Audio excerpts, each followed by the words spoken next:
Hello guys, welcome to CloudRaga. So we are done with the static keyword. That's how we can use it. We are not going into that much detail, like what's the impact of static keyword that we can discuss in a separate video. But for now, we're just learning and creating our base. So next topic is packages in Java.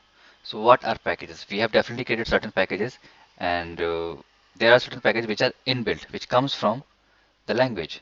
Like this one, we call this inbuilt packages. So what is that? It's a JRE library.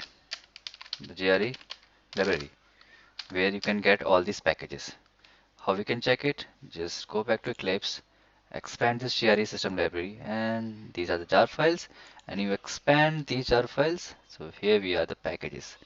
So these are inbuilt, library packages. Next one is user-defined packages. So we can categorize packages into two broader categories. One is system-defined or inbuilt packages. Next one is user-defined. That is us, the developers who are working on any project, and they need to create certain packages as per the requirement.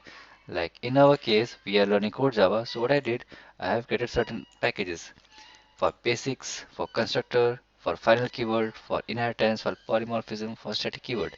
So what we just did, we have created certain packages as per requirement. So logically we are separating them. That's what it's written here. Packages is a place where we keep Java classes logically. Okay, and if we have to list out the list out packages, so that's how we can categorize.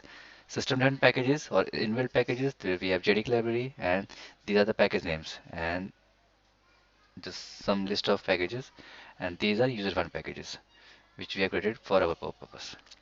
And that's how we can understand packages. It's just a level where we can keep things separate from other outside the words.